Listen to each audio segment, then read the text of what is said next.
ಗುರುವಿನ ಪಾತ್ರ ಎಷ್ಟು ಮುಖ್ಯವಾಗುತ್ತೆ ಒಬ್ಬೊಬ್ಬರ ಜೀವನದಲ್ಲಿ? ಎಲ್ಲರ ಜೀವನದಲ್ಲಿ ಮುಖ್ಯ, ಬಹಳ ಸುಂದರ. ಯಾಕೆ ಅಂತ ಹೇಳಿದ್ರೆ ಒಬ್ರು ಹೇಳಿದ್ರು, ಮುಂದೆ ಗುರಿ ಹಿಂದೆ ಗುರು, ಹೀಗೆ ಇದ್ದಾಗ ಮಾತ್ರ ಜೀವನ ಆಗ್ತದೆ.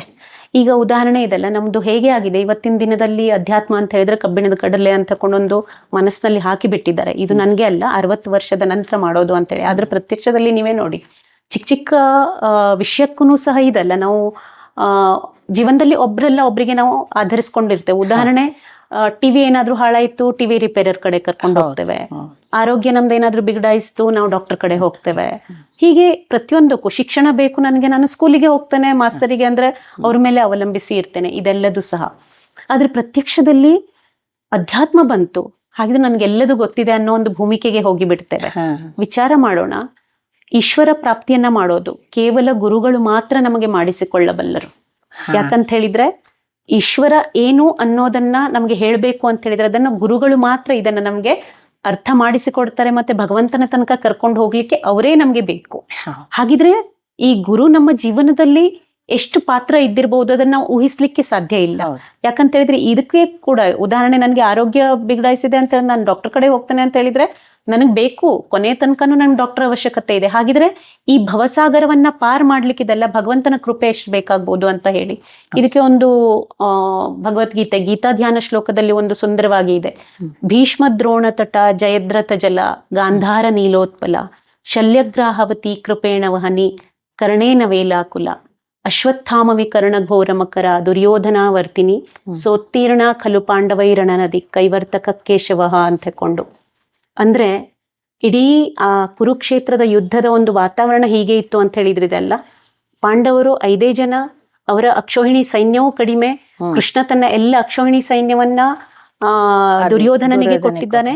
ದುರ್ಯೋಧನನ ಒಂದು ಸೈನ್ಯದಲ್ಲಿ ಭೀಷ್ಮ, ದ್ರೋಣ, ಕರ್ಣ ಎಲ್ಲ ಅತಿರಥ ಮಹಾರಥರ ಎಲ್ಲರೂ ಅಲ್ಲಿ, ಗುರುಗಳೆಲ್ಲ ಅಂದ್ರೆ ಎಲ್ಲರೂ ಅಲ್ಲಿ, ಪ್ರತಿಯೊಬ್ರು ಭೀಷ್ಮರಿಂದ ಹಿಡಿದು ಎಲ್ಲರಿಂದ ಅಲ್ಲೇ ಇದ್ದಾರೆ. ಆದ್ರೂನು ಸಹ ಈ ಪುಟ್ಟ ದೋಣಿಯಲ್ಲಿ ಕುತ್ಕೊಂಡಿರೋರ ಅಂಬಿಗ ಯಾರಿದ್ದ ಹೇಳಿ? ಈ ಭವಸಾಗರವನ್ನ ದಾಟ್ಲಿಕ್ಕೆ ಕೃಷ್ಣ ಇದ್ದ. ಅದಕ್ಕೋಸ್ಕರ ಹೋಗಿ ಇದೆಲ್ಲ ಪಾಂಡವರಿಗೆ ಅದನ್ನ ಸುಲಭ ಮಾಡ್ಲಿಕ್ಕೆ ಆಯ್ತು. ಇಲ್ಲ ಅಂತ ಹೇಳಿದ್ರೆ ಇದೆಲ್ಲ ಬಹಳ ಕಷ್ಟ ಆಗ್ತಾ ಇತ್ತು. ಅದಕ್ಕೆ ಹಾಗೆ ಕೃಷ್ಣ ಯಾರು, ಅದಕ್ಕೆ ಅವ್ರಿಗೆ ಹೇಳ್ತಾರಲ್ಲ ಜಗದ್ಗುರು ಅಂತ ಹೇಳ್ತಾರೆ. ಹಾಗೆ ಗುರುಗಳು ನಮ್ಮ ಜೀವನದಲ್ಲಿ ಆ ಪಾತ್ರವನ್ನ ವಹಿಸ್ತಾರೆ. ಅಂದ್ರೆ ಯಾರು ನಮ್ಮ ನಿರಂತರ ನನಗೆ ಕಣ್ಣಿಗೆ ಕಾಣಿಸ್ದೇನೆ ನನ್ನ ದುಃಖ ಶಮನ ಮಾಡೋರು, ಅಥವಾ ನನಗೆ ಕೈ ಹಿಡಿದು ಅನ್ನೋದಕ್ಕಿಂತ ಎತ್ತಿ ಇದೆ ಅಲ್ಲ, ನಮ್ಮನ್ನ ಈ ಭವಸಾಗರದಿಂದ ದಾಟಿಸೋ ಒಂದು ತತ್ವ ಅಂತ ಹೇಳಿದ್ರೆ ಅದು ಗುರು ತತ್ವ, ಮತ್ತದು ಗುರುಗಳು. ಅದಕ್ಕೆ ಆ ಗುರುವಿನ ತತ್ವ ನನಗೆ ನಿರಂತರವಾಗಿ ಬೇಕು. ಎಷ್ಟು ನನಗೆ ಬಾಕಿ ಬೇಕು ಅದಕ್ಕಿಂತ ಎಷ್ಟೋ ಪಟ್ಟು ಹೆಚ್ಚು ನನಗೆ ಇದೆಲ್ಲ ಜೀವನದಲ್ಲಿ ಅದು ಬೇಕು. ಅದಕ್ಕೋಸ್ಕರ ನಾವು ಫ್ಲ್ಯಾಟು, ಬಂಗ್ಲೆ, ಕಾರು, ಸಂಪತ್ತಿ, ಬ್ಯಾಂಕ್ ಬ್ಯಾಲೆನ್ಸು ಎಲ್ಲದರ ಕಡೆ ನೋಡ್ತೇವೆ. ಯಾವುದು ನನಗೆ ನಾಳೆ ಸಹಾಯಕ್ಕೆ ಬರ್ಬಹುದು ಅಂತ ಹೇಳಿ. ಆದ್ರೆ ಗುರುಗಳು ಹೇಗೆ ಹೇಳ್ತಾರೆ ಅಂತ ಹೇಳಿದ್ರೆ, ನಾವೆಲ್ಲರೂ ಸಹ ನಮ್ದು ಇವತ್ತು ಸ್ಥಿತಿ ಹೀಗೆ ಆಗಿದೆ ಅಲ್ಲ, ನಾನು ಇಲ್ಲಿ ಬಿಟ್ಟು ಹೋಗ್ಲಿಕ್ಕಿದ್ದೇನಲ್ಲ, ಅದ್ರ ಬಗ್ಗೆ ಹೆಚ್ಚು ನಮ್ಗೆ ಇವತ್ತು ಕಾಳಜಿ ಇದೆ. ಯಾವುದನ್ನ ನಾವು ಇಲ್ಲಿಂದ ತೆಕ್ಕೊಂಡು ಹೋಗ್ಲಿಕ್ಕಿದಲ್ಲ ಅದ್ರ ಕಡೆ ಯಾರ್ದು ಪ್ರಯತ್ನವೇ ಇಲ್ಲ ಅಂತ ಹೇಳ್ಕೊಂಡು, ಅದಕ್ಕೆ ಆ ಪ್ರಯತ್ನವನ್ನ ಮಾಡ್ಬೇಕು. ಕಾರಣ ನಾನು ಇಲ್ಲಿಂದ ಹೋಗ್ಬೇಕಿದ್ರೆ ಸಾಧನೆ ನನಗೆ ಬೇಕು. ಮತ್ತೆ ಆ ಸಾಧನೆ ಅಂದ್ರೆ ಏನು, ಆ ಸಾಧನೆಯಿಂದ ನನ್ಗೆ ಹೇಗೆ ಆನಂದ ಸಿಗ್ತದೆ, ಈ ಆನಂದವನ್ನ ತಿಳಿಸಿಕೊಡೋರು ಅಥವಾ ಆನಂದವನ್ನ ನನಗೆ ನನ್ನ ಒಳಗಡೆ ಅದನ್ನ ತುಂಬೋರು ಇದೆಲ್ಲ ಅದು ಗುರುತತ್ವ. ಅದಕ್ಕೆ ನಾನು ಎಷ್ಟೇ ಪ್ರಯತ್ನ ಮಾಡ್ಲಿ, ನಾನ್ ಮಾಡ್ತೇನೆ ಹೀಗೆ ಯಾವುದೂ ಇರೋದೇ ಇಲ್ಲ. ಅದಕ್ಕೋಸ್ಕರ ಅಲ್ಟಿಮೇಟ್ಲಿ ಗುರುಗಳು ಅಧ್ಯಾತ್ಮ ಅಂತ ಹೇಳಿದ್ರೆ ಏನು ಅಂದ್ರೆ ಆತ್ಮನ ಬಗ್ಗೆ ತಿಳಿಸಿಕೊಡುವಂತ ತತ್ವ ಅದು. ನಾನು ಯಾರು ಅನ್ನೋದನ್ನ ನಾನು ನಿಜವಾಗ್ಲೂ ಪರಿಚಯ ಮಾಡಿಸಿಕೊಡುವಂತದ್ದು ಗುರು.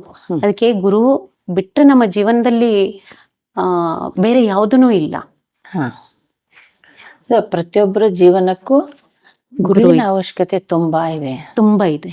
ಮತ್ತೆ ಪ್ರತಿಯೊಂದು ಜೀವಕ್ಕೆ ಗುರು ಇದೆ, ಪ್ರತಿಯೊಂದು ಜೀವಕ್ಕೂ ಇದೆ. ಆದ್ರೆ ನಾವು ಅದ್ರ ಕಡೆ ನಮ್ದು ದುರ್ಲಕ್ಷ್ಯ ಇದೆ, ಅದ್ರ ಕಡೆ ನಾವು ನೋಡೋದಿಲ್ಲ.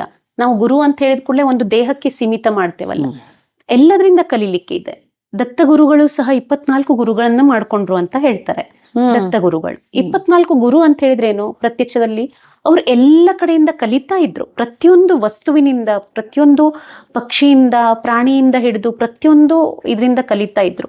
ಈಗ ನಮ್ಮ ಎದುರುಗಡೆ ಒಂದು ಇರುವೆ ಸಾಲು ಹೋಗ್ತಾ ಇರ್ತದೆ, ನಾವು ಕಲಿಬೇಕು. ಅದರಿಂದ ಎಷ್ಟು ಶಿಸ್ತು ಇದೆ, ನಿರಂತರ ಚಟುವಟಿಕೆ, ಅಥಕ್ ಅಂತ ಹೇಳ್ತಾರೆ. ಅಂದ್ರೆ ನಿರಂತರ ಅವಿಶ್ರಾಂತ ಅಂತ ಹೇಳ್ತಾರೆ. ಆ ಅವಿಶ್ರಾಂತ ಅವ್ರದ್ದು ಚಟುವಟಿಕೆ ಇರ್ತದೆ. ಹಾಗೆ ನಮ್ಗೆ ಅದನ್ನ ಕಲಿಬೇಕು. ನಾನು ಅವಿಶ್ರಾಂತ, ನಾವು ಸ್ವಲ್ಪ ಆದ್ಕೂಡ್ಲೆ ಓದಣದೆ ಮತ್ತೆ ಹೀಗೆ ಅನಿಸ್ತದೆ. ಆದ್ರೆ ಪ್ರತ್ಯಕ್ಷದಲ್ಲಿ ಅದರಿಂದ ನನ್ಗೆ ಕಲಿಲಿಕ್ಕೆ ಭಗವಂತ ಕೊಟ್ಟಿದ್ದಾನೆ. ಅದು ಕೂಡ ನನ್ನ ಗುರುವೇ ತಾನೆ. ಅದಕ್ಕೆ ಆ ರೀತಿಯಲ್ಲಿ ನಮ್ಮ ಗುರು ಅಂತ ಹೇಳಿದ್ರೆ ಕೇವಲ ಒಂದು ಇದು ಅಲ್ಲ, ಗುರು ಓತಪ್ರೋತವಾಗಿ ಇಡೀ ವಾತಾವರಣದಲ್ಲಿ ಗುರು ಇದ್ದಾರೆ. ಕಾರಣ ಅದೊಂದು ತತ್ವ. ಆ ದೃಷ್ಟಿಯಿಂದ ಇದಲ್ಲ, ಕಲೀಲಿಕ್ಕೆ ಭಗವಂತ ಎಲ್ಲ ಕಡೆಯಲ್ಲಿ ಇಟ್ಟಿದ್ದಾನೆ. ಲ್ಯಾಬೊರೇಟರಿ ಅಂತ ಹೇಳ್ತಾರೆ ಇಡೀ ವಿಶ್ವ. ಆ ಲ್ಯಾಬೊರೇಟರಿಯಲ್ಲಿ ನಾನೇ ಎಕ್ಸ್ಪೆರಿಮೆಂಟ್ ಮಾಡಬೇಕು. ಈಗ ನಾನು 24 ಗಂಟೆ 48 ಗಂಟೆ ನಾನು ಭಾಷಣನೂ ಮಾಡ್ಬೋದು. ಗುರು ತತ್ವ ಅಂತ ಹೇಳಿದ್ರೆ ಹೀಗೆ, ಆದ್ರೆ ಅಥವಾ ಅಧ್ಯಾತ್ಮ ಅಂತ ಹೇಳಿದ್ರೆ ಹೀಗೆ, ಸಾಧನೆ ಅಂದ್ರೆ ಹೀಗೆ, ಆನಂದ ಅಂದ್ರೆ ಹೀಗೆ. ಪ್ರತ್ಯಕ್ಷ ಗುರು ಏನ್ ಹೇಳ್ತಾರೆ, ಯಾವುದೇ ಚಮತ್ಕಾರವನ್ನ ಜೀವನದಲ್ಲಿ ಶಿಷ್ಯಂದು ಮಾಡೋದಿಲ್ಲ. ಅವ್ರು ಏನ್ ಮಾಡ್ತಾರೆ, ಇದನ್ ಮಾಡುವಂತ ಮಾಡಿಸಿಕೊಳ್ತಾರೆ ಅವ್ರ ಕಡೆಯಿಂದ. ಮಾಡಿಸಿಕೊಂಡಾಗ ನನ್ಗೆ ಅದ್ರದ್ದು ಆನಂದ ಸಿಗ್ತದೆ, ಅದ್ರದ್ದು ಫಲ ನಿಷ್ಪತ್ತಿ, ಔಟ್ಪುಟ್ ಅಂತ ಹೇಳ್ತೇವೆ. ಈಗ ನಾನು ಸಕ್ಕರೆ ಬಗ್ಗೆ ತಿಳ್ಕೊಂಡ 48 ಗಂಟೆ ಭಾಷಣ ಮಾಡಿದ್ರು ಸಿಹಿ ಗೊತ್ತಾಗ್ಬೇಕು ಅಂತ ಹೇಳಿದ್ರೆ ನನ್ನ ನಾಲಿಗೆ ಮೇಲೆ ಅದನ್ನ ಇಟ್ಕೊಳ್ಬೇಕು. ಆ ಸಕ್ಕರೆ ಬೇಕಲ್ವಾ, ಹಾಗೆ ಅದಕ್ಕೆ ಆ ಸಕ್ಕರೆಯ ಸಿಹಿ ಗೊತ್ತಾಗ್ಬೇಕು ಅಂತ ಹೇಳಿ ಸಕ್ಕರೆಯನ್ನ ಇಡಬೇಕು. ಅದಕ್ಕೆ ಗುರು ಅಂತ ಹೇಳಿದ್ರೆ ಏನು ಅಂತ ಹೇಳಿದ್ರೆ, ಗುರುಚರಣಗಳನ್ನ ಹಿಡಿದು ಅವರ ಕೃಪೆಯನ್ನ ಸಂಪಾದನೆ ಮಾಡಿ ಅವರ ಮಾರ್ಗದರ್ಶನದಂತೆ ನಾನು ನಡಿಬೇಕು.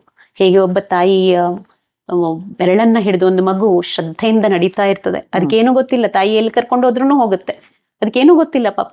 ಬಹಳ ಪುಟ್ಟ ಮಗು ಇದ್ರೆ ಅದು ಹೋಗ್ತಾನೆ ಇರ್ತದೆ ತಾಯಿ ಹಿಂದೆ. ಹಾಗೆ ನಾವು ಹೋಗ್ಬೇಕು ಅಂದಾಗ ಮಾತ್ರ ಇದಲ್ಲ, ಗುರುತತ್ವ ನಮ್ಮ ಎಲ್ಲ ಕಡೆಯಿಂದ ಕಾಪಾಡ್ಲಿಕ್ಕೆ ಇದೆ. ಗುರುವಿನ ಕೃಪೆ ಬೇಕು ಅಂದಾಗ ಎಷ್ಟು ಪ್ರಯತ್ನ ಬೇಕು ನಮ್ದು?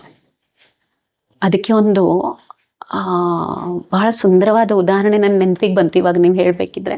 ಒಮ್ಮೆ ರಾಮಕೃಷ್ಣ ಪರಮಹಂಸರು, ಸ್ವಾಮಿ ವಿವೇಕಾನಂದರು, ಇನ್ನು ವಿವೇಕಾನಂದ ಆಗಿರ್ಲಿಲ್ಲ ಅವಾಗ, ನರೇಂದ್ರ ಇದೆ. ಅದಕ್ಕೆ ಅವ್ರದ್ದು ಇದೇ ರೀತಿಯಲ್ಲಿ ಪ್ರಶ್ನೆಗಳು ಅಂದ್ರೆ ಹೀಗೆ ಅವರಿಗೆ ಬಹಳ ಜಿಜ್ಞಾಸೆ ಇತ್ತು. ಅವ್ರು ಒಂದ್ ರೀತಿಯಲ್ಲಿ ಆರಂಭದಲ್ಲಿ ದೇವರನ್ನ ನಂಬ್ತಾ ಇರ್ಲಿಲ್ಲ, ಹೀಗೆಲ್ಲ ಇತ್ತು. ಒಂದು ಬಾರಿ ರಾಮಕೃಷ್ಣ ಪರಮಹಂಸರು ಅವರಿಗೆ ನದಿಯ ಕಡೆ ಗಂಗಾ ತೀರಕ್ಕೆ ಕರ್ಕೊಂಡು ಹೋಗ್ತಾರೆ. ಮತ್ತೆ ಅವ್ರು ಹೇಳಿದ್ರು,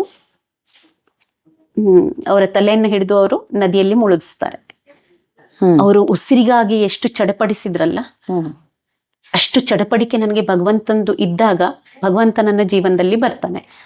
ಈ ಚಡಪಡಿಕೆಯ ಸಮಯದಲ್ಲಿ ಇದಲ್ಲ, ನನಗೆ ಇಲ್ಲಿಂದ ಹೊರಗಡೆ ತಾ ಅಂತ ಹೇಳ್ಬೇಕಿದ್ರೆ ಯಾರು ಸಹಾಯ ಮಾಡ್ಬೇಕು ಹೇಳಿ? ಗುರುಗಳೇ ತಾನೆ. ಅದಕ್ಕೆ ಆ ನೀರಿನಲ್ಲಿ ನನ್ನ ತಲೆ ಮುಳುಗಿದಾಗ ಏನ್ ಚಡಪಡಿಕೆಯಿಂದ ಪ್ರಾಣ ಹೋಗೋ ಸ್ಥಿತಿಯಲ್ಲಿ ನನ್ಗೆ ಸಹಾಯ ಮಾಡೋರು ಹೇಗ್ ಬರ್ತಾರಲ್ಲ, ಹಾಗೆ ನನ್ಗೆ ಗುರು ಇರ್ತಾರೆ ನನ್ನ ಎಲ್ಲ ಚಡಪಡಿಕೆಗಳಿಂದ ಪಾರು ಮಾಡ್ಲಿಕ್ಕೆ. ಅಲ್ಲಿ ಯಾರನ್ನೂ ಸಹಾಯ ಮಾಡ್ಲಿಕ್ಕೆ ಆಗೋದಿಲ್ಲ. ಗುರು ಮಾತಾ ಗುರು ಪಿತಾ ಅಂತ ಹೇಳ್ತಾರೆ, ಗುರು ಬಂಧು ಗುರು ಸಖ. ಇದು ಕೇವಲ ಶಬ್ದಗಳು ಅಲ್ಲ. ಹೌದು, ಇವು ಕೇವಲ ಶಬ್ದ ಇಲ್ಲ. ಉದಾಹರಣೆ, ನಾವು ಕೊರೋನಾ ಸಮಯದಲ್ಲಿ ನೋಡಿದೆವು ಒಂದು ಉದಾಹರಣೆ, ಬಹಳ ಸುಂದರವಾದ ಉದಾಹರಣೆ ಅದು. ಭಗವಂತ ತೋರಿಸ್ಕೊಟ್ಟ ವಿಶ್ವದಲ್ಲಿ ಹೇಗೆ ಭಗವಂತನ ಅವಶ್ಯಕತೆ, ಅರ್ಥಾತ್ ಭಗವಂತ ಸಾಕ್ಷಾತ್ ಗುರು ರೂಪವೇ, ಗುರುಗಳು ಸಾಕ್ಷಾತ್ ಭಗವಂತನ ರೂಪ. ಕೊರೋನಾ ಸಮಯದಲ್ಲಿ ಯಾರ್ಯಾರು ಎಲ್ಲೆಲ್ಲಿ ವಿಶ್ವದಲ್ಲಿ ಇದ್ರಲ್ಲ ಅಲ್ಲಲ್ಲಿ ಸ್ಥಿರ ಆಗ್ಬೇಕಾಯ್ತು. ಯಾರಿಗೂ ಆಚೆಯಿಂದ ಈಚೆಗೆ ಬರ್ಲಿಕ್ಕೆ ಏನೂ ಇರ್ಲಿಲ್ಲ. ಎಲ್ಲೆಲ್ಲಿ ಇತ್ತು ಅಂದ್ರೆ ಒಂದು ಭಯಂಕರ ಒಂದು ಸ್ಥಿತಿ ನಿರ್ಮಾಣ ಆಯ್ತು ಅಲ್ಲಿ. ಅಂಥ ಸ್ಥಿತಿಯಲ್ಲಿ ಏನಾಗಿದೆ ಅಂತ ಹೇಳಿದ್ರೆ, ಆಗ ಇಲ್ಲಿ ಕುತ್ಕೊಂಡ, ಭಾರತದಲ್ಲಿ ಕುತ್ಕೊಂಡ ಅಪ್ಪ ಅಮ್ಮನೋ ಅಥವಾ ಯಾರೋ ಒಬ್ರು ತಮ್ಮ ಸಂಬಂಧಿಕರು ಬೇರೆ ಕಡೆ, ತಮ್ಮ ಅಗ್ದಿ ಆತ್ಮೀಯರು, ಮಕ್ಕಳಿದ್ದಿರ್ಬಹುದು ಅಥವಾ ಯಾರೋ ಇದ್ದಿರ್ಬಹುದು, ಪರದೇಶದಲ್ಲಿದ್ದಾರೆ, ಹೇಗಿದ್ದಾರೋ ಗೊತ್ತಿಲ್ಲ, ಏನಿದ್ದಾರೋ ಗೊತ್ತಿಲ್ಲ. ಆ ಕನವರಿಕೆ, ಆ ವೇದನೆ, ಆ ಒಂದು ನೋವು, ಹೇಳಿಕೊಳ್ಳಾರ್ದ ಸಂಕಟ. ಅಂದ್ರೆ ಆ ಸ್ಥಿತಿಯಲ್ಲಿ ಯಾರು ನಿಮ್ಗೆ, ಅಂದ್ರೆ ನಾನು ದುಃಖದಲ್ಲಿ, ನೀವು ದುಃಖದಲ್ಲಿ, ಎಲ್ಲರೂ ದುಃಖದಲ್ಲಿ, ಯಾರ್ಯಾರ ದುಃಖವನ್ನ ನಿವಾರಣೆ ಮಾಡ್ಲಿಕ್ಕೆ ಆಗ್ತದೆ? ಅಂಥ ಸಮಯದಲ್ಲಿ ಅಂಥ ಭಯ ಏನ್ ಹೇಳ್ತಾ, ಒಂದು ಇಡೀ ವಿಶ್ವ ತಲ್ಲಣ ಆಗಿತ್ತು. ಅಂಥ ಸಮಯದಲ್ಲಿ ನನ್ನ ಒಳಗಡೆಯಿಂದ ಯಾವ ಜೀವ ಸಾಧನೆಯನ್ನ ಮಾಡಿತ್ತು, ಆ ಜೀವಗಳು ಇದಲ್ಲ, ಅವರನ್ನ ಹಿಡಿದು ನಿಲ್ಸಿದ್ದು ಗುರುಗಳು, ಆ ಗುರುತತ್ವ. ಎಷ್ಟೋ ಜನ ಆ ವೇಳೆಯಲ್ಲಿ ಒತ್ತಡಕ್ಕೆ ಹೋದ್ರು, ಆತ್ಮಹತ್ಯೆ ಮಾಡ್ಕೊಂಡ್ರು, ಏನೇನು ಪ್ರಸಂಗ, ಡಿಪ್ರೆಷನ್ಗೆ ಹೋದ್ರು, ಏನೇನಾಯ್ತಲ್ವಾ. ಆದ್ರೆ ಸಾಧನೆಯನ್ನ ವಿಶ್ವದಲ್ಲಿ ಎಲ್ಲೆಲ್ಲಿ ಮಾಡ್ತಾ ಇದ್ದಂತ ಅನೇಕ ಜೀವಗಳಿದ್ದಿರ್ಬೋದು.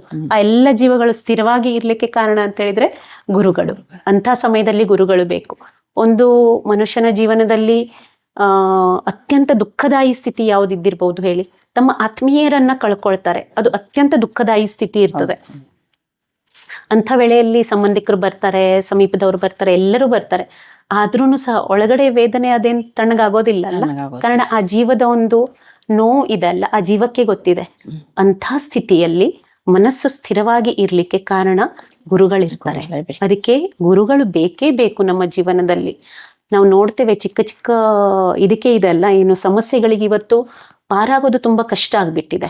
ಮತ್ತೆ ಯಾವುದೇ ಕ್ಷೇತ್ರದಲ್ಲಿ ಇವತ್ತು ಕಲಿಸ್ಕೊಡ್ತಾ ಇಲ್ಲ ಆನಂದ ಹೇಗೆ ಪಡೆಯೋದು, ಸ್ಥಿರವಾಗಿ ನಿಲ್ಲೋದು ಹೇಗೆ ಅಂತ ಕೊಂಡು. ಈ ಸ್ಥಿರವಾಗಿ ನಾವು ನಿಲ್ಬೇಕು ಅಂತ ಹೇಳಿದ್ರೆ ಗುರುಗಳೇ ಬರಬೇಕು ನಮ್ಮ ಜೀವನದಲ್ಲಿ. ಆ ಒಂದು ಹೊಲೋ ಇರ್ತದೆ ಒಳಗಡೆ, ಇದೆಲ್ಲ ನಮ್ದು ವ್ಯಾಕ್ಯೂಮ್ ಇರ್ತದೆ, ಆ ವ್ಯಾಕ್ಯೂಮ್ ಅನ್ನ ತುಂಬಲಿಕ್ಕೆ ಗುರುಗಳು ಬೇಕಾಗ್ತಾರೆ. ಅದಕ್ಕೋಸ್ಕರ ಗುರು ನಮ್ಮ ಜೀವನದಲ್ಲಿ ಅತ್ಯಂತ ಅವಶ್ಯಕ. ಬಾಕಿ ಏನು ಇಲ್ಲದೆ ಇದ್ರೂ ಸಹ ಗುರುಗಳು ಅವಶ್ಯಕ ಇದೆ. ಕಾರಣ ಗುರು ಒಬ್ರು ಇದ್ರೆ ಇದೆಲ್ಲ. ಅನಂತ ಕೋಟಿ ಬ್ರಹ್ಮಾಂಡ ನಾಯಕ ಅಂತ ಗುರುವಿಗೆ ಹೇಳ್ತಾರೆ. ಅದಕ್ಕೆ ಅನಂತ ಕೋಟಿ ಬ್ರಹ್ಮಾಂಡ ನಾಯಕನೇ ನಮ್ಮ ಒಟ್ಟಿಗೆ ಇರ್ಬೇಕಿದ್ರೆ ಇನ್ಯಾವುದ್ರದ ಅವಶ್ಯಕತೆ ನಮಗೆ. ಆದ್ರೆ ಇದನ್ನ ನಾನು ಅನುಭವಿಸ್ಬೇಕು. ಇದನ್ನ ಶಬ್ದಗಳಲ್ಲಿ ಹೇಳಿದ್ರೆ ಇದೊಂದು ಇವ್ರೇನ್ ಹೇಳ್ತಾರಪ್ಪ ಹೀಗೆ ಕೂಡ ಅನಿಸ್ಬಹುದು. ಆದ್ರೆ ಅನುಭವಿಸಿದಾಗ ಇದೆಲ್ಲ, ಪ್ರತಿಯೊಂದನ್ನ ಅನುಭವಿಸಿದಾಗ ಮಾತ್ರ ಆ ಅನುಭವದ ಆಧಾರದ ಮೇಲೆ ಹೇಳ್ಬಹುದು ಗುರು ನಮ್ಮ ಜೀವನದಲ್ಲಿ ಏನಿದ್ದಾರೆ. ಅದಕ್ಕೆ ತಿಳ್ಕೊಂಡು ಅರ್ಥ ಮಾಡ್ಕೊಂಡು ಕೃತಿಯನ್ನ ಮಾಡಿ ಅನುಭವಿಸಿದಾಗ ಗುರುತತ್ವ ಏನು ಇದು ನಮ್ಗೆ ಅರ್ಥ ಆಗೋದು. ಅದಕ್ಕೆ ಆದ್ರೆ ಬಹಳ ಸುಂದರ, ಬಹಳ ಸುಂದರ. ಗುರು ನಮ್ಮ ಜೀವನದಲ್ಲಿ ಬಂದ್ರೆ ನೆಮ್ಮದಿ, ಶಾಂತಿ, ಸ್ಥಿರತೆ ಎಲ್ಲವೂ ಸಹ. ಗುರುವನ್ನ ನಾವು ಯಾವ ರೂಪದಲ್ಲಿ ಗುರುತಿಸಬಹುದು? ಗುರುವನ್ನ ನಾವು ಗುರುತಿಸುವಷ್ಟು ನಮ್ದು ಅಷ್ಟು ನಮ್ದು ಸಾತ್ವಿಕತೆ ಪ್ರಗಲ್ಭತೆ ಇರೋದಿಲ್ಲ. ನಾವು ಬಹಳ ಹುಲುಮನವರಿದ್ದೇವೆ. ಆದ್ರೆ ನಿಜವಾದ ಗುರುಗಳು ಇದೆಲ್ಲ. ಒಬ್ಬ ಶಿಷ್ಯನಿಗೆ ಗುರುಗಳು ಎಷ್ಟು ಅವಶ್ಯಕತೆ ಇರ್ತಲ್ಲ, ಅದಕ್ಕಿಂತ ಎಷ್ಟೋ ಅವಶ್ಯಕತೆ ಗುರುಗಳಿಗೆ ಶಿಷ್ಯರದ್ದಿರ್ತದೆ. ಅದಕ್ಕೆ ಗುರು ಹುಡುಕಿಕೊಂಡು ಹೋಗ್ತಾ ಇರ್ತಾರೆ. ಹೇಗೆ ನೀವು ಸಕ್ಕರೆಯನ್ನು ಹಾಕಿದ್ರೆ ಇದೆಲ್ಲ ಇರುವೆಗಳಿಗೆ ಆಮಂತ್ರಣ ಕೊಡ್ಬೇಕು ಅವಶ್ಯಕತೆ ಇಲ್ಲ, ತಮ್ಮಿಂದ ತಾವೇನೆ ಬರ್ತಾರೆ. ಹಾಗೆ ನನ್ನಲ್ಲಿ ಆ ಶಿಷ್ಯತ್ವ ಬಂತು ಅಂತ ಹೇಳಿದ್ರೆ, ಸಾಧನೆಯನ್ನ ಮಾಡಿ ಆಟೋಮೆಟಿಕಲಿ ಗುರುಗಳು ನಮ್ಮ ಜೀವನದಲ್ಲಿ ಬರ್ತಾರೆ. ಅದಕ್ಕೆ ನಾವು ಸಾಧನೆಯನ್ನ ಮಾಡಿ ನಮ್ಮ ಪಾತ್ರತೆಯನ್ನ ಅಂತ ಹೇಳ್ತವೆ. ಅಂದ್ರೆ ಗುರುಗಳು ನನ್ನ ಜೀವನದಲ್ಲಿ ಬರುವಂತ ಪಾತ್ರತೆಯನ್ನ ನಾವು ಬೆಳೆಸ್ಕೊಂಡ್ರೆ ಗುರು ಬರ್ತಾರೆ. ಅದಕ್ಕೆ ನಾವು ಗುರುಗಳಿಗೆ ಹುಡುಕೋದಾಗ್ಲಿ ಅಥವಾ ನನಗೆ ಗುರುಗಳನ್ನ ಗುರುತಿಸೋದು ಅಷ್ಟು ನಮ್ದು ಇರೋದಿಲ್ಲ. ಅದಕ್ಕೆ ಗುರುಗಳೇ ಬರ್ತಾರೆ, ಗುರುಗಳ ಜೀವನದಲ್ಲಿ ಬರ್ತಾರೆ. ಅಂದ್ರೆ ನಮ್ಮ ಒಂದ್ ಯಾವ್ದೋ ಸಾಧನೆಗೆ ಬೆಂಬಲವಾಗಿ ನಿಂತಿರೋರ್ನ ನಮ್ಮ ಗುರು ಅಂತ ನಾವು ಅನ್ಕೋಬಹುದಾ? ಈ ಉದಾಹರಣೆ ಹೇಗೆ ಹೇಳ್ಬಹುದು? ಸಾಧನೆಗೆ ಬೆಂಬಲವಾಗಿ ನಿಂತಿದ್ದು ಆ ಕ್ಷಣದಲ್ಲಿ ನಮ್ಗೆ ಅವರು ನಿಜವಾಗ್ಲೂ ಆ ಒಂದು ಹಂತದಲ್ಲಿ ಆಧಾರವೇ ಅವರು ನಮಗೆ. ನಿಜವಾದ ಗುರು ಈ ಶಬ್ದಕ್ಕೆ ಇದೆಲ್ಲ ಅಂದ್ರೆ ಜೀವನದ ಅಂಧಕಾರವನ್ನ ಅಳಿಸಿ ಆ ಬೆಳಕನ್ನ ಕೊಡುವಂಥವ್ರು ಅವರು ಗುರು. ಪ್ರತ್ಯಕ್ಷದಲ್ಲಿ ಜೀವನದಲ್ಲಿ ಬಹಳ ಎಲ್ಲ ಅಜ್ಞಾನ ಅಂಧಕಾರ ಅದನ್ನ ಕರಗಿಸಿ ಇದೆಲ್ಲ ನನ್ನ ಒಳಗಡೆ ಪ್ರಕಾಶವನ್ನ ತುಂಬೋರು ಗುರು. ಅರ್ಥಾತ್ ನನ್ನ ಅವಾಗ ಹೇಳಿದ ಹಾಗೆ ನನ್ನನ್ನ ಪರಿಚಯ, ನನ್ನ ಸ್ವಂತದೊಟ್ಟಿಗೆ ಪರಿಚಯ ಮಾಡಿಕೊಡುವವರು ಗುರು. ಆ ಕ್ಷಣದಲ್ಲಿ ನನಗೆ ಆಧಾರ ಯಾರಾದ್ರೂ ಕೊಟ್ಟಿರ್ಬೋದು. ಒಂದೇ ನನ್ನ ಬೌದ್ಧಿಕವಾಗಿ ಕೊಟ್ಟಿರ್ಬೋದು, ವೈಚಾರಿಕವಾಗಿ ಕೊಟ್ಟಿರ್ಬೋದು, ಅಥವಾ ನನಗೆ ಆರ್ಥಿಕವಾಗಿ ಕೊಟ್ಟಿರ್ಬೋದು, ಅಥವಾ ಒಂದು ಮಾರಲ್ ಸಪೋರ್ಟ್ ಅಂತ ಹೇಳ್ತಾರೆ, ಯಾವುದೋ ಒಂದು ರೀತಿಯಲ್ಲಿ ನನಗೆ ಕೊಟ್ಟಿರ್ಬೋದು. ಆದ್ರೆ ನಿಜವಾದ ಗುರು ಇದಕ್ಕೆ ಅರ್ಥ ಅಂತ ಹೇಳಿದ್ರೆ ಈ ಭವಸಾಗರದಿಂದ ಪಾರು ಮಾಡುವಂಥದ್ದಿದೆ ಅಲ್ಲ ಆ ತತ್ವ, ಅದು ಗುರು. ಈಗ ಇತ್ತೀಚೆಗೆ ಹೇಗಾಗಿದೆ ಅಂತ ಹೇಳಿದ್ರೆ ಶಿಕ್ಷಕರಿಗೂ ಗುರು ಅಂತ ಹೇಳ್ಕೊಂಡು ಆ ದಿನ ಗುರು ವಂದನೆ ಮಾಡೋದು ಇದೆಲ್ಲ ಇದೆ. ಪ್ರತ್ಯಕ್ಷದಲ್ಲಿ ಶಿಕ್ಷಕರು ಹೇಗೆ ಮಾಡ್ತಾರೆ ಅಂತ ಹೇಳಿದ್ರೆ ನಮ್ಗೆ ಈ ಜೀವನದಲ್ಲಿ ನನಗೆ ವ್ಯವಹಾರ ಮಾಡಿ ಉದರ ಪೋಷಣೆಗೆ ಏನು ಅವಶ್ಯಕತೆ ಇದೆಲ್ಲ ಅಷ್ಟನ್ನ ನನಗೆ ಕೊಡ್ತಾರೆ ಅವರು, ಆ ಶಿಕ್ಷಣವನ್ನ ನನಗೆ ಕೊಡ್ತಾರೆ. ಆದ್ರೆ ಈ ಭವಸಾಗರದಿಂದ ಪಾರು ಮಾಡ್ಲಿಕ್ಕೆ ಅವರಿಗೆ ಆಗೋದಿಲ್ಲ. ಗುರು ಈ ಭವಸಾಗರದಿಂದ ಪಾರು ಮಾಡಿಸ್ಲಿಕ್ಕೆ ಅವರು ನಮ್ಗೆ ಸಹಾಯ ಮಾಡೋದು. ತಾತ್ಪೂರ್ತಿಕವಾದಂತಹ ಗುರುಗಳು ನಮ್ಮ ಪ್ರತಿದಿನದ ಜೀವನದಲ್ಲಿ ಯಾರು ಬರ್ತಾರೆ ಹಾಗೆ. ಆ ವೇಳೆಯಲ್ಲಿ ಅವರಿಗೆ ನಾವು ಗುರು ಅನ್ನೋದಕ್ಕಿಂತ ನನ್ಗೊಂದು ಆಧಾರ ಅಂತ ಹೇಳ್ಬೋದು, ಒಂದು ಮಾರ್ಗದರ್ಶಕ ಅಂತ ಹೇಳ್ಬೋದು, ಹೀಗೆ ಹೇಳ್ಬೋದು. ಆದ್ರೆ ಪ್ರತ್ಯಕ್ಷ ಗುರು ಈ ಅರ್ಥ ಇದೆಲ್ಲ ಬಹಳ, ಇದ್ರದ್ದು ಆಳ ವಿಸ್ತಾರ ಬಹಳ ಇದೆ. ಈ ಗುರು ಅನ್ನೋ ಶಬ್ದಕ್ಕೇನೆ ಆಳ ವಿಸ್ತಾರ ಬಹಳ ಇದೆ. ಸಾಗರದಷ್ಟು ಆಳವಾದದ್ದು, ಆಕಾಶಕ್ಕಿಂತ ಎತ್ತರವಾದ ಗುರುವಿನ ಇದನ್ನಂತ ಹೇಳಿ. ಹೌದು. ಅದನ್ನ ನಾವು ಅಂದ್ರೆ ಅದಕ್ಕೆ ಆವಾಗ್ಲೇ ಹೇಳಿದೆ ಅಲ್ಲ, ಯಾವುದೋ ಒಂದು ಚೌಕಟ್ಟಿನಲ್ಲಿ ಆ ತತ್ವವನ್ನು ಕೂಡಿಸ್ಲಿಕ್ಕೇನೆ ಸಾಧ್ಯ ಇಲ್ಲ, ಅಷ್ಟು ಇದೆ. ಯಾಕಂದ್ರೆ ನಮ್ಮ ಜೀವನದಲ್ಲಿ ನಾವೇನ್ ಹೇಳ್ತೀವಿ, ಮಕ್ಕಳಿಗೆ ತಾಯಿಯೇ ಮೊದಲ ಗುರು, ತಂದೆ ತಾಯಿ ನಿಮ್ಮ ಗುರುಗಳು, ಆಮೇಲೆ ವಿದ್ಯಾಭ್ಯಾಸಕ್ಕೆ ಹೋದಾಗ ನಿಮ್ ಶಾಲೆ ಶಿಕ್ಷಕರೇ ನಿಮ್ಮ ಗುರುಗಳು. ಇತ್ತೀಚೆಗೆ ಹೇಳ್ತಾರೆ ಯಾರೋ ಒಬ್ರು ಏನೋ ಒಂದ್ ನಿಮ್ಗಳ ಅಲ್ಲೊಬ್ರು ಗುರುಗಳು ಬಂದಿದ್ದಾರೆ, ಇಲ್ಲೊಬ್ರು ಗುರುಗಳಿದ್ದಾರೆ, ನಾವು ಹೋಗ್ರ ಪಾದ ಮುಟ್ಟಿ ನಮಸ್ಕಾರ ಮಾಡ್ತೀವಿ, ಅವ್ರು ಗುರುಗಳು ಅಂತ ಹೇಳಿ. ಅದಕ್ಕೆ ಹೇಳಿದೆ ನಾನು, ಗುರುಗಳನ್ನ ಗುರುತಿಸಕ್ಕೆ ಹೇಗೆ ಸಾಧ್ಯ? ಒಳ್ಳೇದಿದೆ ಇದು. ಅಂದ್ರೆ ತಾಯಿಯೇ ಮೊದಲ ಗುರು. ಒಂದು ಕಾಲದಲ್ಲಿ ಯಾವಾಗ ಅದು ಶುರುವಾಯ್ತಲ್ಲ, ನಿಜವಾಗ್ಲೂ ಹಾಗೆ ಇತ್ತು, ತಾಯಿಯೇ ಮೊದಲ ಗುರು. ತಾಯಿ ತನ್ನ ಮಗುವನ್ನ ಸಮಾಜಮುಖಿಯಾಗಿ ಬೆಳೆಸ್ಕೊಡುವಂತ ಎಲ್ಲ ತತ್ವಗಳನ್ನ ಅಂದ್ರೆ ಎಲ್ಲ ಸಂಸ್ಕಾರಗಳನ್ನ ಹಾಕ್ತಾ ಇದ್ಲು ಮಗುವಿಗೆ. ಈಗ ಹೇಗಾಗಿದೆ ಅಂತ ಹೇಳಿದ್ರೆ ಆ ಮಗುವನ್ನ ಒಂದು ಸ್ವಾರ್ಥದ ರೀತಿಯಲ್ಲಿ ನಾವು ಬೆಳೆಸ್ತಾ ಇದ್ದೇವೆ. ಹಾಗೆ ಅಲ್ಲ, ಸಮಾಜಮುಖಿಯಾಗಿ ಬೆಳೆಸಬೇಕು ಅಂತ ಹೇಳಿದ್ರೆ ಒಬ್ಬ ತಾಯಿ ಯೋಗ್ಯವಾದ ಅಂದ್ರೆ ಆದರ್ಶ ತಾಯಿಯನ್ನ ನಾವು ಹೇಳ್ಬೇಕು ಅಂತ ಛತ್ರಪತಿ ಶಿವಾಜಿ ಮಹಾರಾಜರ ತಾಯಿ ಜಿಜಾಮಾತೆ. ಆ ಜಿಜಾಮಾತೆಯ ಆ ತಾಯಿ ಅಂಥ ತಾಯಿ ಬರ್ಬೇಕಿದ್ರೆ ಇದಲ್ಲ, ಒಂದು ಅಹಲ್ಯಾಬಾಯಿ ಹೋಳ್ಕರ್ ಅಂತ ಹೇಳ್ಬಹುದು. ಅಹಲ್ಯಾಬಾಯಿ ಹೋಳ್ಕರ್, ಜಿಜಾಮಾತೆ ಇವರೆಲ್ಲ ಇದೆಲ್ಲ ಆದರ್ಶ ತಾಯಂದಿರು. ಹೇಗೆ ಇರ್ಬೇಕು, ಒಂದು ತಾಯಿ ಹೇಗೆ ಇರ್ಬೇಕು ಅನ್ನೋದಕ್ಕೆ ಇದೆಲ್ಲ ಒಂದು ಅತ್ಯಂತ ಸುಂದರವಾದ ಉದಾಹರಣೆಗಳು. ಇವರೆಲ್ಲ ಸ್ಫೂರ್ತಿ ನಮ್ಗೆ. ಆದ್ರೆ ಅದು ಸರಿ ಇದೆ, ತಾಯಿಯೇ ಮೊದಲ ಗುರು. ಕಾರಣ ಆ ತಾಯಿ ಸಂಸ್ಕಾರವನ್ನ ಹಾಕಿ ಆ ಮಗುವನ್ನ ಸುಂದರವಾಗಿ ಬೆಳೆಸಿ ಈ ಸಮಾಜಕ್ಕೆ ಏನು ಕೊಡುಗೆಯನ್ನ ನೀನ್ ನಿಜವಾಗ್ಲೂ ಕೊಡ್ಲಿಕ್ಕೆ ಬಂದಿದ್ದೀಯಲ್ಲ, ಬೇರೆ ಕಡೆಯಿಂದ ಎಲ್ಲಿಂದನೋ ಬಂದಿದ್ದೀಯಲ್ಲ, ಅದನ್ನ ಹೇಗೆ ಸಾರ್ಥಕ ಮಾಡಿಸ್ಕೊಳ್ಬೇಕು ಅಂತ ಹೇಳೋದು ತಾಯಿ ಇದೆ. ತಂದೆ ಅದಕ್ಕೆ ಪೋಷಕ ವಾತಾವರಣ ಕೊಡ್ತಾರೆ. ಆಚಾರ್ಯ ದೇವೋಭವ ಅಂತ ಹೇಳ್ತಾ ಇದ್ರು, ಶಿಕ್ಷಕ ದೇವೋಭವ ಅಲ್ಲ. ಆಚಾರ್ಯರು ಅಂತ ಹೇಳಿದ್ರೆ ಆವಾಗ ನಾವು ಕೇಳ್ತೇವೆ, ಚಾಣಕ್ಯರು ಇವರೆಲ್ಲ ಇದಾರೆ ಆಚಾರ್ಯರು. ಅವರು ಮಾರ್ಗವನ್ನ ತೋರಿಸ್ತಾ ಇದ್ರು.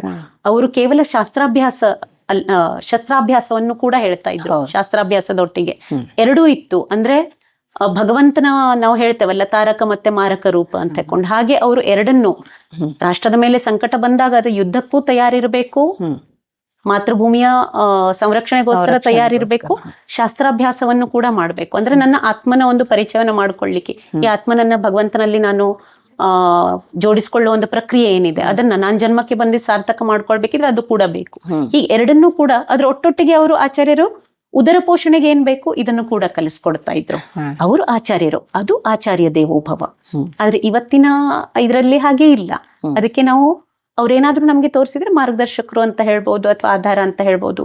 ಕಲಿತೇವೆ, ಕಾರಣ ಅವಾಗ ಹೇಳಿದ ಹಾಗೆ ಇಡೀ ಸೃಷ್ಟಿ ನಮ್ಗೆ ಕಲಿಲಿಕ್ಕೇನೆ ಇದೆ, ಬಹಳ ಸುಂದರ ಇದೆ. ಇದಕ್ಕೊಂದು ನಾನು ಉದಾಹರಣೆ ಹೇಳ್ತೇನೆ. ಕಲಿಯೋದಂತ ಹೇಳಿದ್ರೆ ಅಂದ್ರೆ ನಮ್ಮ ಈ ಚರ್ಮಚಕ್ಷುಗಳನ್ನಾಗ್ಲಿ ಅಥವಾ ಒಳಗಡೆ ಚಕ್ಷುಗಳನ್ನಾಗ್ಲಿ ನಾವು ತೆರೆದಿಟ್ರಿ ಇದಲ್ಲ, ಭಗವಂತ ಹೇಗೆ ಒಂದು ಅಳಿಲು ಒಂದು ಆಲದ ಮೇಲೆ ಮರದ ಮೇಲೆ ಕೂತ್ಕೊಂಡಿತ್ತು.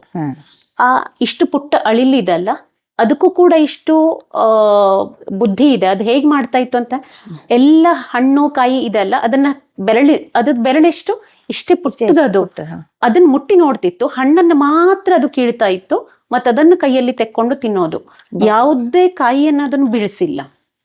ಅಂದ್ರೆ ಇದು ಕಲಿಲಿಕ್ಕೆ ಇದೆ. ನಾವೇನ್ ಮಾಡ್ತೇವೆ, ಏನಾದ್ರೂ ಒಂದು ಹೂವನ್ನ ತೆಗಿಬೇಕಾ ಅಥವಾ ಏನಾದ್ರೂ ತೆಗಿಬೇಕು, ಇಡೀ ಟೊಂಗೆಯನ್ನೇ ಕೀಳೋದು ನೋಡ್ತೇವಲ್ಲ ಹೊರಗಡೆ. ಅಂದ್ರೆ ಕಲಿಲಿಕ್ಕೆ ಭಗವಂತ ನಮ್ಗೆ ಹೇಗೆಲ್ಲ ಕೊಟ್ಟಿದ್ದಾನಲ್ಲ, ಅದನ್ನ ನಾವು ಸೂಕ್ಷ್ಮ ದೃಷ್ಟಿಯಲ್ಲಿ ಇಟ್ಟು ಅದನ್ನ ನಾವು ನೋಡ್ಬೇಕು, ಕಲಿಬೇಕು, ಸಮಾಜಮುಖಿಯಾಗಿ ನಮ್ಮ ಜೀವನ ನಡಿಬೇಕು. ಅಥವಾ ನಾನು ಹುಟ್ಟಿದ್ದು ಯಾಕೆ ಅಂತ ಅರ್ಥ ಆಗ್ಬೇಕು ಅಂತ ಹೇಳಿದ್ರೆ ಇದಲ್ಲ. ಅದಕ್ಕೆ ಗುರುಗಳು ನಮ್ಮ ಜೀವನದಲ್ಲಿ ಬಿಟ್ಟರೆ ಮತ್ತೆ ಯಾರೂ ಇಲ್ಲ. ಸನಾತನ ಧರ್ಮದಲ್ಲಿ ಗುರು ಪೌರ್ಣಮಿಯ ಮಹತ್ವ ಎಷ್ಟಿದೆ?